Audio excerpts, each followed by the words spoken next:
I found that nothing in life is worthwhile unless you take risks. Nothing.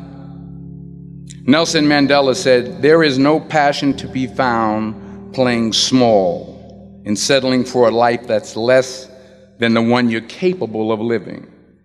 Now, I'm sure in your experiences in school and applying to college and picking your major and deciding what you want to do with life, I'm sure people have told you to make sure you have something to fall back on. Make sure you got something to fall back on, honey. But I never understood that concept, having something to fall back on. If I'm going to fall, I don't want to fall back on anything except my faith. I want to fall forward. I figure at least this way I'll see what I'm going to hit. Fall forward. This is what I mean. Reggie Jackson struck out 2,600 times in his career, the most in the history of baseball. But you don't hear about the strikeouts. People remember the home runs. Fall forward. Thomas Edison conducted 1,000 failed experiments. Did you know that? I didn't know that. Because the 1,001st was the light bulb. Fall forward.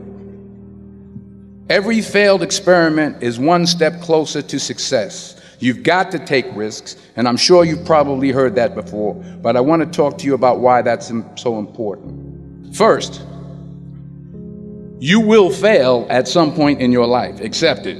You will lose. You will embarrass yourself. You will suck at something. There's no doubt about it.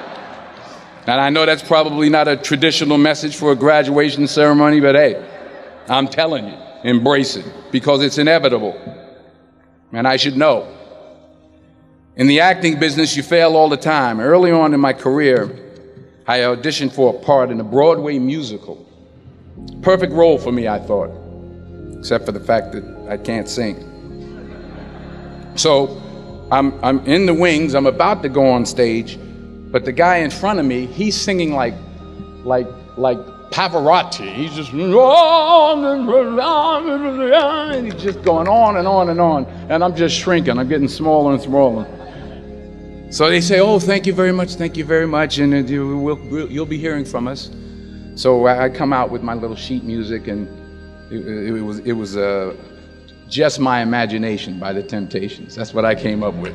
So I hand it to the accompanist, and she looks at it and looks at me and looks out at the director and was like, "All right." So I start, I'm gonna sing. I'm like, "It's just my imagination once again, and then coming away with me." And I'm not saying anything, so I'm thinking I'm getting better. So I just start getting into it. It was just my imagination.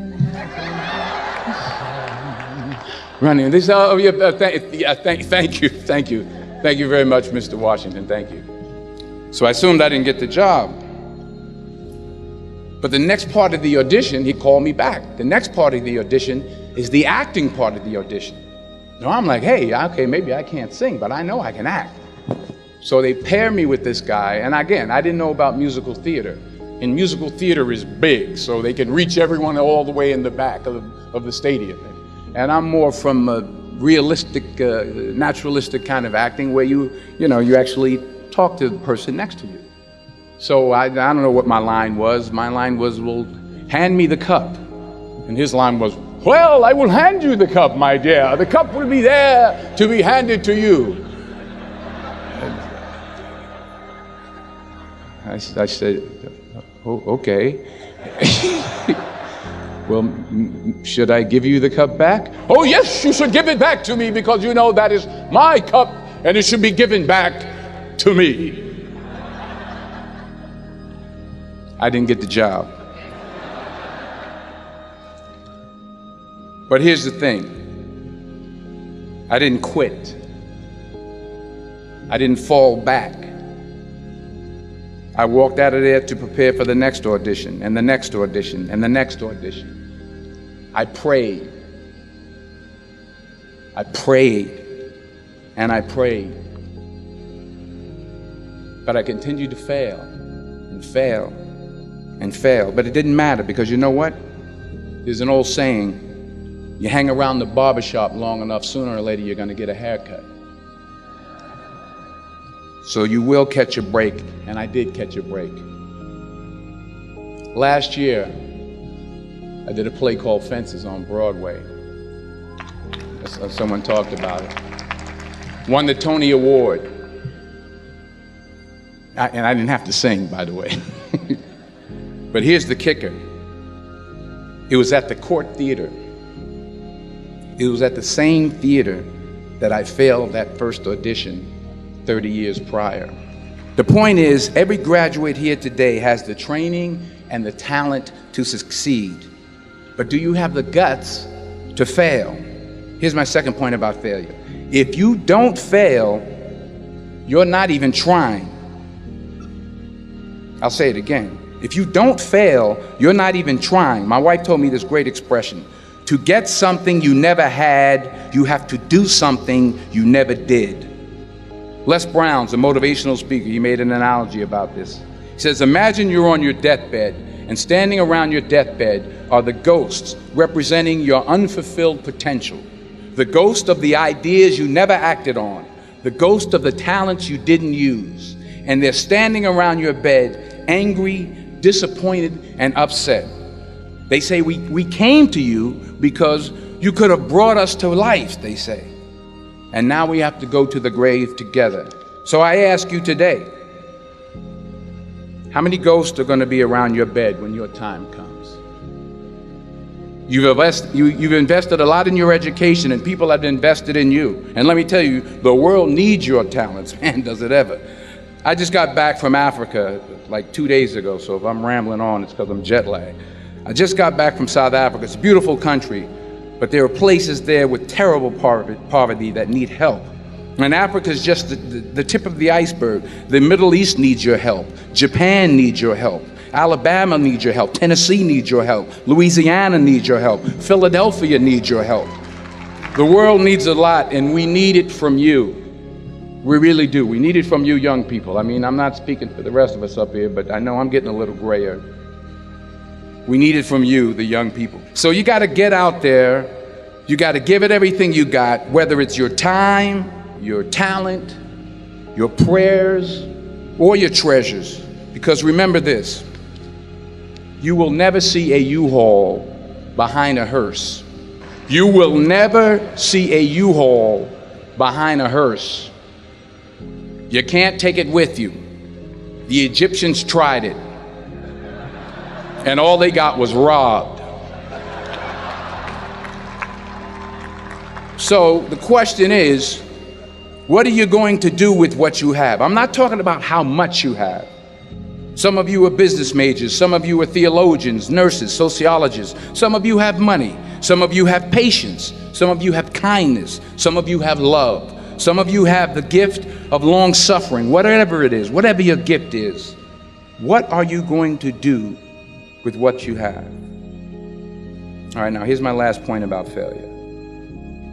Sometimes it's the best way to figure out where you're going. Your life will never be a straight path. I began at Fordham University as a pre-med student. I took a course called the cardiac I still can't say it. Cardiac morphogenesis. I couldn't read it, I couldn't say it, I sure couldn't pass it. So then I decided to go into pre-law, then journalism. And with no academic focus, my grades took off in their own direction. Yeah, down. I was a 1.8 GPA one semester, and the university very politely suggested that it might be better to take some time off. I was 20 years old. I was at my lowest point. And then one day, and I remember the exact day, March 27th, 1975, I was helping my mother in her beauty shop. My mother owned a beauty shop up in Mount Vernon. And there was this older woman who was considered one of the elders in the town. And I didn't know her personally, but I was looking in the mirror, and every time I looked at the mirror, I could see her behind me, and she was staring at me. She just kept looking at me. Every time I looked at her, she kept giving me these strange looks. So she finally took the dryer off her head and said, she said something I'll never forget. First of all, she said, somebody give me a piece of paper. Give me a piece of paper. She said, young boy, I have a prophecy, a spiritual prophecy. She said, you are going to travel the world and speak to millions of people. Now, mind you, I'm 20 years old. I'm flunked out of school. In fact, like a wise ass, I'm thinking to myself, maybe she's got something in that crystal ball about me getting back into school next fall.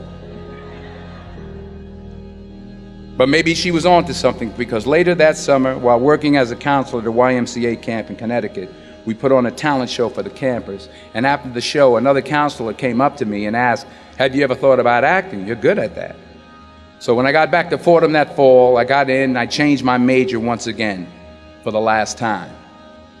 And in the years that followed, just as that woman prophesied, I have traveled the world and I have spoken to millions of people through my movies. Millions who up till this day couldn't see me, who up till this day I couldn't see while I was talking to them, and they couldn't see me. They could only see the movie. They couldn't see the real me. But I see you today, and I'm encouraged by what I see. And I'm strengthened by what I see. And I love what I see.